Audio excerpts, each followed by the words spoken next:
Olá, o Iluminuras está no ar e começa com uma pergunta. O terrorismo é hoje o principal desafio do direito e das relações internacionais?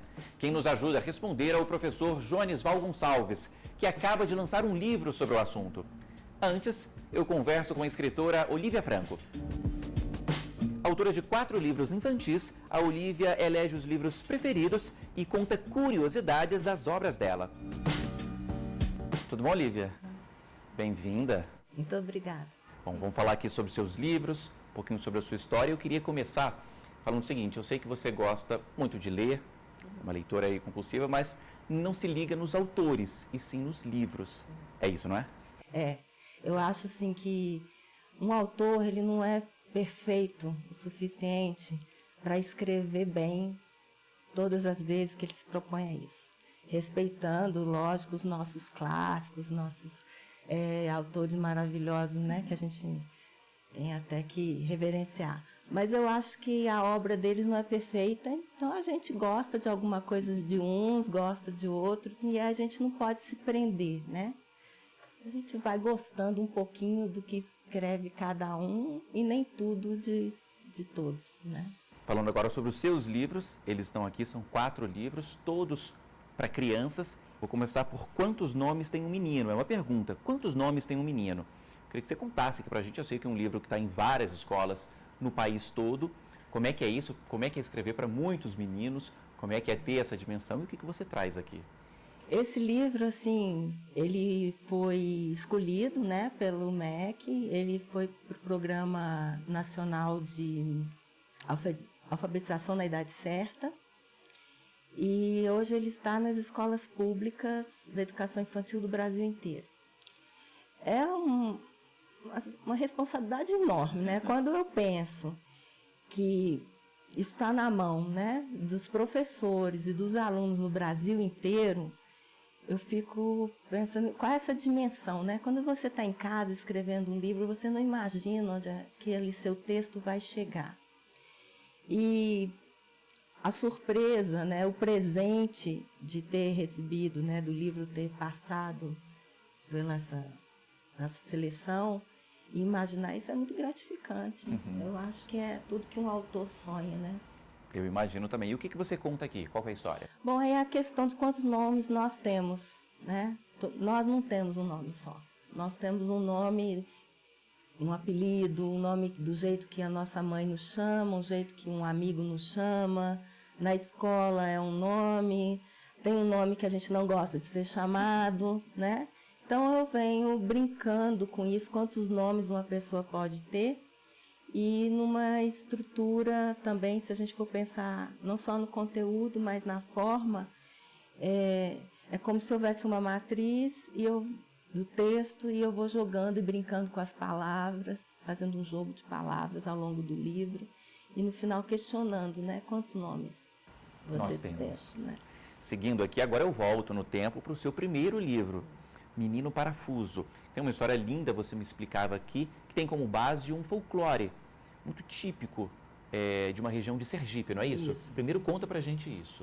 Foi uma grande surpresa. Eu acho que o que me inspirou a escrever o livro foi a surpresa, foi assistindo um documentário na televisão sobre o foguete do parafuso na cidade de Lagarto.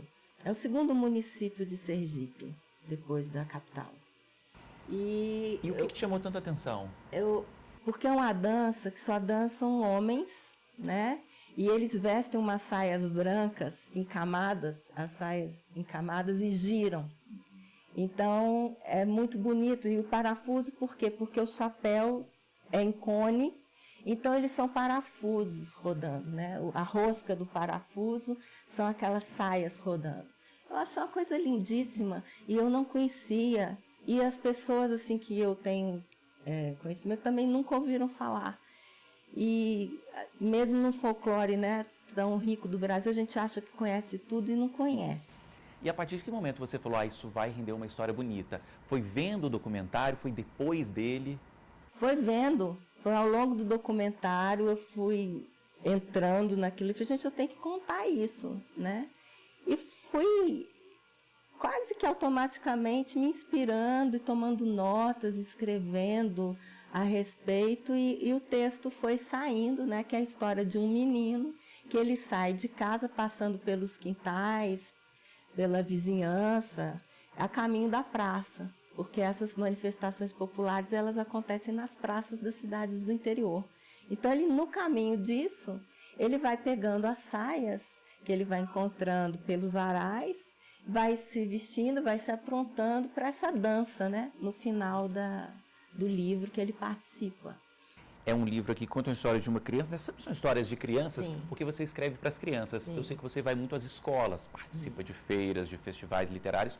Como é que é a recepção das crianças, Olívia? Eu sempre fico curioso com isso. Não, é impressionante. Primeiro, eles duvidam de você ser o autor, né? Se o seu livro traz ainda uma foto, né, que geralmente os livros infantis trazem as nossas imagens, né, no final, nos apresentando, eles ficam assim, nossa, mas você está diferente. Não é você. Não, você tem certeza? E muito admirados de nós sermos tão acessíveis. E eu acho que o papel do escritor na escola, principalmente com esse público menor que está em formação, é mostrar que somos acessíveis, somos gente, né, como eles, e que é possível eles também escreverem. Eu acho que a gente tem que mostrar essa possibilidade, que uma ideia, uma brincadeira, uma fantasia, vira um texto e eles podem se tornar autores também. Outra curiosidade, como é que é escrever um livro por encomenda e um outro que sai de um pensamento que é seu mesmo? Você escreve também por encomenda, não é? Quais são as diferenças? Bom, a diferença é o limite, né? A sua criatividade, ela começa a ter limites. Eu faço uma comparação até com a pintura, né?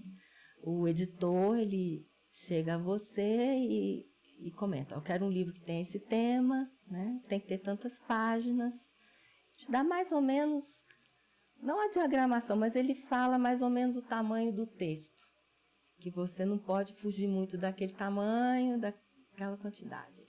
Então você tem que criar, né? Então, como se fosse pintura, eu te dou a tela, as tintas são essas, esses são os pincéis. Então, o que você projeta ali naquela tela vem da sua criatividade e aí é a pegada, né? Como é que você faz aquilo, né? Qual o seu traço? Restringe mais, mas é um desafio também, né? Porque você também está diante de um papel branco e livre, isso também é um grande complicador, né? Então, mas é diferente, porque o encomenda também você tem um prazo. Você tem um período, um momento que você tem que entregar. A gente está com 2 exemplos aqui, né? Seus 2 livros mais recentes. Um é O Primeiro Dia de Aula de Manu e o outro é Dois Umbigos. Um é por encomenda e o outro não. Eu vou começar aqui pelo Primeiro Dia de Aula de Manu. Esse sim foi por encomenda.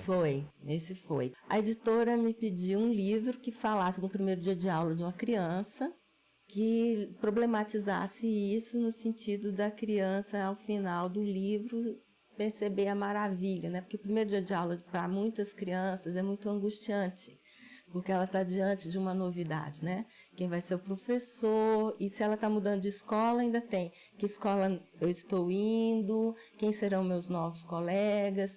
Então, é um momento, vamos dizer assim, de mãozinha gelada, né? Frio na barriga.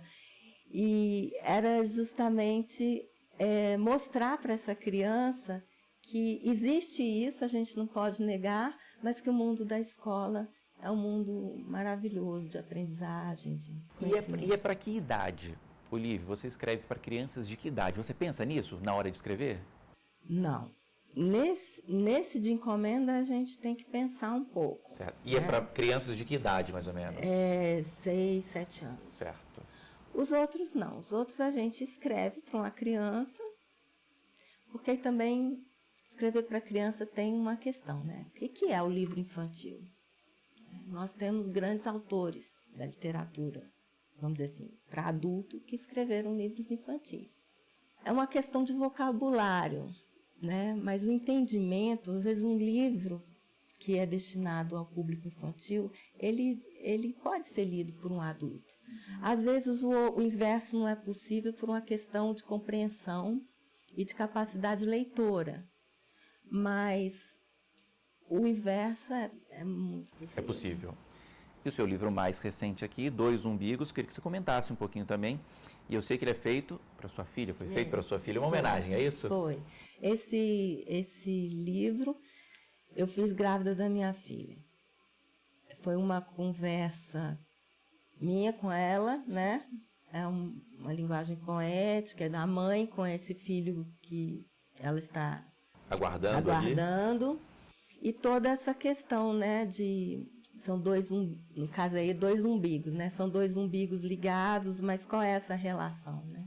Então eu vou mostrando que por mais que uma mãe, ela seja bem maior, né? Um seja maior que o outro, tem hora que é o contrário, né? Mas que o vínculo fica para sempre. Fica para sempre, não. Ainda falo assim, ainda vou tomo conta um olho, estou te olhando, o outro, sei o que tem que estamos ligados para sempre, né? Para finalizar, tem uma outra curiosidade, você até me contava isso aqui antes da entrevista, que é em relação às ilustrações.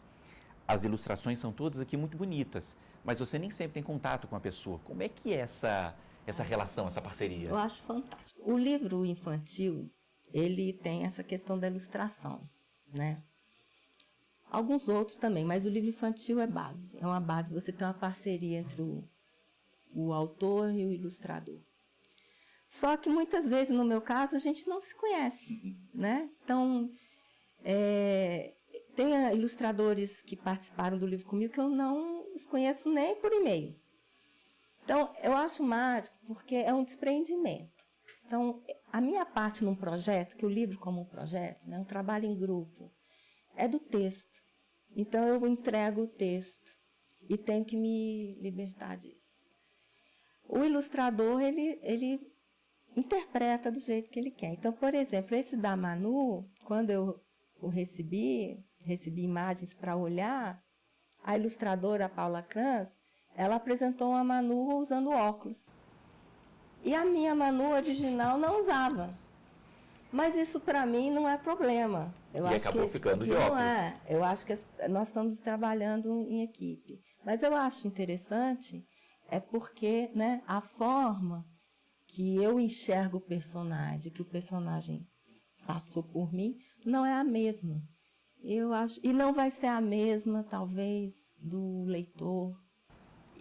Cada um pode ter sua Manu, a sua imagem da Manu.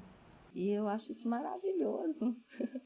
Olivia, é isso. Muito obrigado pela sua presença, por trazer seus livros aqui para que a gente pudesse conhecer. Foi um prazer. Muito obrigada. Bom, esse foi só o primeiro trecho aqui do Iluminuras. Depois do intervalo, a gente segue falando sobre literatura, dessa vez com o professor Jones Val Gonçalves. É um minutinho só, não sai daí.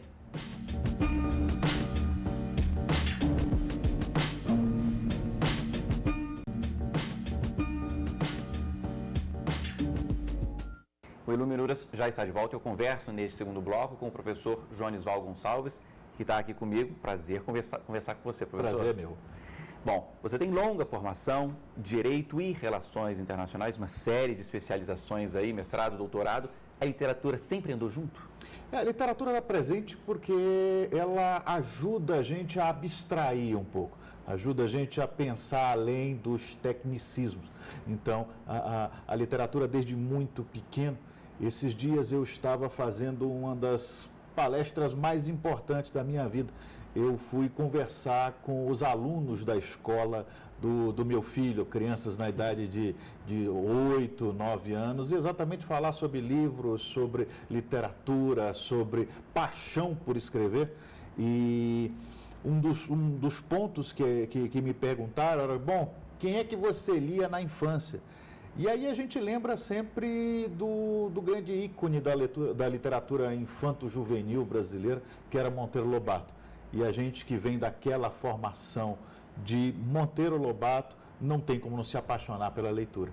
Os meninos gostaram, então? Os meninos adoraram, foi muito divertido e para mim também foi muito gratificante. Agora, você tem suas listas, autores, livros preferidos? Cada vez mais a gente caminha para livros na área de história. Eu gosto de ler sobre os acontecimentos, eu gosto de ler biografias, né? Conhecer um pouco da história das pessoas, e a gente acaba descobrindo que muitas vezes a história ultrapassa muito a literatura contando sobre o ser humano. Então, São 5 livros publicados, né? Você lê muito e publica bastante, são 5 livros publicados. Eu estou aqui com o mais recente, acaba de ser lançado, Terrorismo, Conhecimento e Combate.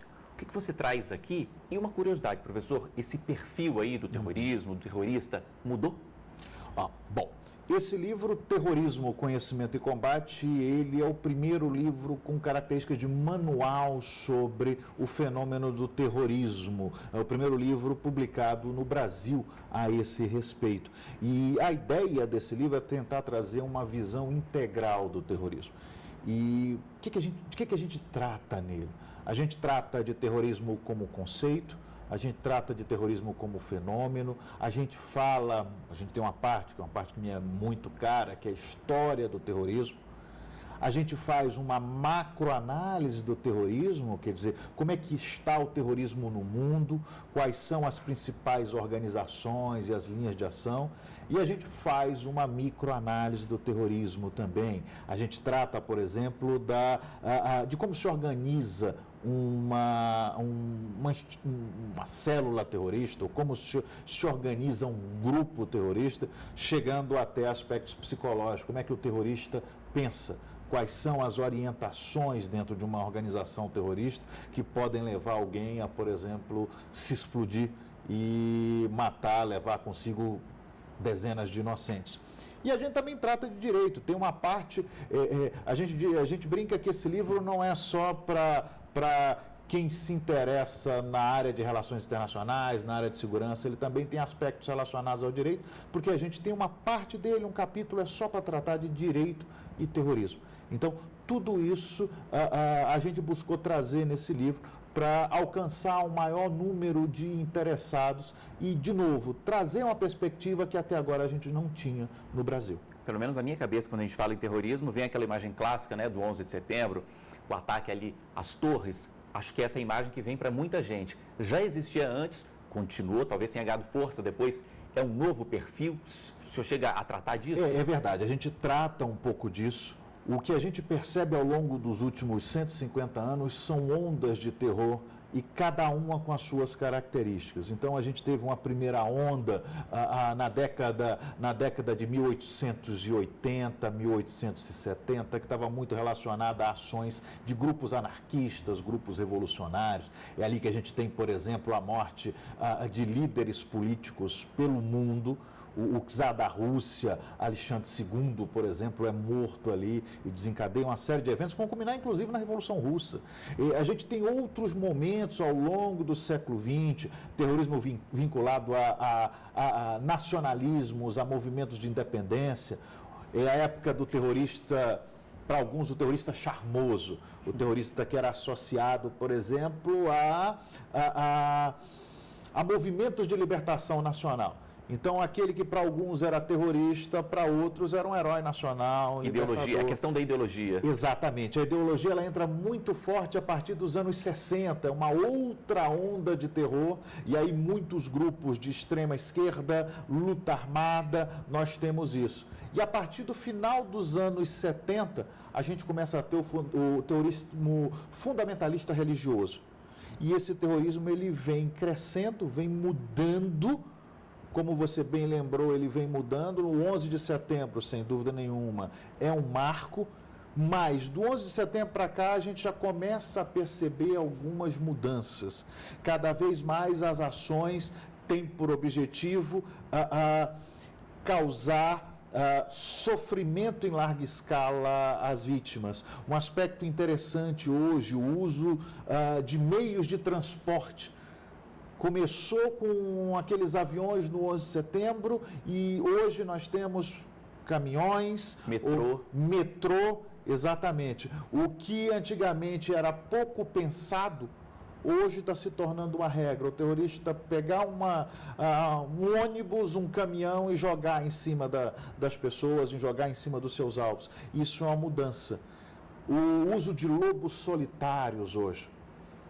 E, sem dúvida nenhuma, o fenômeno da internet. Cada vez mais se vê a internet como um meio para difundir determinadas ideias e até doutrinar e treinar pessoas em todos os cantos do mundo, ninguém está livre de uma ação terrorista, e hoje, cada vez mais, essas são características desse novo terrorismo que a gente já diria que estaria entrando numa quinta onda. Você falava aí, né, que ninguém está livre disso. E no Brasil, professor, como é que a gente está? Como é a nossa situação? Essa é uma boa pergunta. Um país, uma região, ele pode ser alvo, ele pode ser palco ou ele pode ser base de ações terroristas. Ou ele pode ser as três coisas também.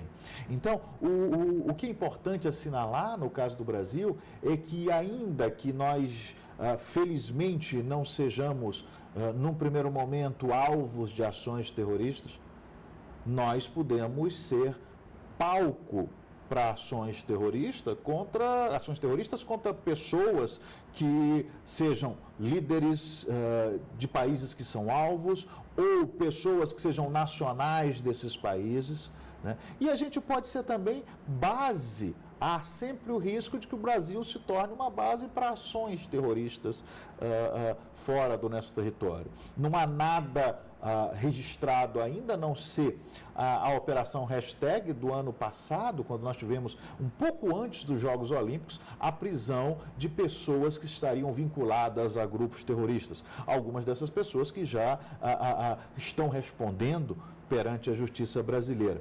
Mas o que é importante lembrar é que a gente tem que estar atento. O terrorismo está espalhado pelo mundo e a gente tem que desenvolver mecanismos para garantir a proteção da sociedade brasileira e das pessoas que vêm ao Brasil com relação a ações de terroristas. O terrorismo é o principal desafio aí nessa área de direito internacional e relações internacionais? O terrorismo é um grande desafio. É um problema que alcança o globo todo. A gente vê ações terroristas na América do Norte, na Europa, mas também no Oriente Médio, na África. Vale lembrar que esse é um fenômeno que ultrapassa a questão religiosa. Hoje morrem mais muçulmanos do que qualquer gente de qualquer outra religião. Então é um fenômeno que tem preocupado muitos países. Os países andam, os governos andam mais preocupados com o problema do terrorismo. E fundamental é que a gente coopere, que a gente aprenda a trabalhar junto para fazer frente a essa ameaça tão nefasta. A gente fala muito em prevenção. É possível prevenir? Sem dúvida nenhuma, é possível prevenir. E é por isso que a gente precisa de conhecimento para isso. Conhecimento é uma das chaves para que a gente possa tentar evitar ao máximo que alguma coisa aconteça.